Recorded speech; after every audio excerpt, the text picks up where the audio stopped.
মায়েরা বোনেরা যাদের কানে আমার মাইকের আওয়াজ যায়, স্বামীর নাশুকরি করবেন না, এটা বড় কবিরা গুনাহ। আপনি অনেক আল্লাহর ওলি হতে পারেন, নামাজি হতে পারেন, কিন্তু আপনার স্বামী যদি আপনার উপর নাখোশ থাকে, জান্নাতের দরজা আপনার জন্য খুলবে না। বিশ্বনবী ফাতেমারে বললেন, ফাতেমা, আলী কোথায়? ফাতেমা বলল, আপনার জামাই আলী আমার সাথে ঝগড়া করে বাইরে গেছে। বিশ্বনবীর চেহারাটা আগুনের গোলার মতো লাল হয়ে গেল। বিশ্বনবী ডেকে বললেন, ফাতেমা, তুমি বিশ্বনবীর মেয়ে হতে পারো, কিন্তু আলী তোমার স্বামী। আলী যদি তোমার উপর নাখোশ থাকে, জান্নাতের দরজা তোমার জন্য খুলবে না। কোথায় গেছে আলী, কোথায়? বললেন যে মসজিদে নববীতে গেছে। বিশ্বনবী যে দেখলেন বালির উপরে আলী শুয়ে আছে। বিশ্বনবী মজা করে ডাক দিলেন, ইয়া আবা তোরাব।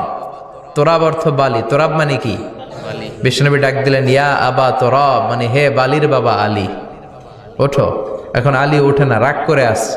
বিশ্বনবী এদিক দিয়ে তাকায়, আলী ওইদিকে তাকায়। বিশ্বনবী ওদিকে আসলে আলী এদিকে তাকায়। মনে মনে কয়, এতক্ষণ আপনার মাইয়াই গুতাইছে, এখন আপনি গুতাইতেছেন।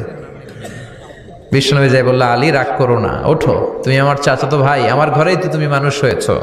ঘাপটি মেরে হাতটা ধরে টান দিলেন। সাইয়েদনা আলী উঠতে বাধ্য হলেন। বিশ্বনবী কারো হাত ধরে টান দিলে ওই লোক বসে থাকতে পারে? উঠে গেলেন, ঘরে নিয়ে আসলেন। নিয়ে এসে বিশ্বনবী খাটের মাঝখানে শুইলেন। ডান দিকে শোয়ালেন আলীকে, বাম দিকে শোয়ালেন ফাতেমাকে। এবার মেয়ের কি রোমান্টিক শ্বশুর!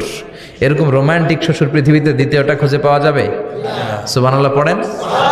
বিশ্বনবীর কাজই ছিল ঝগড়া লাগলে এরকম মিলায়া দেওয়া। কি করা? মিলায় দিবেন। সমাজে অনেকে আছে ঝগড়া লাগলে আরো লাগায়া দেয়, তো আগুন আরো জ্বলে ওঠে। বিশ্বনবী বললেন, না, খবরদার, ইসলাহু যাতিল বাইন, মিলায় দিবেন।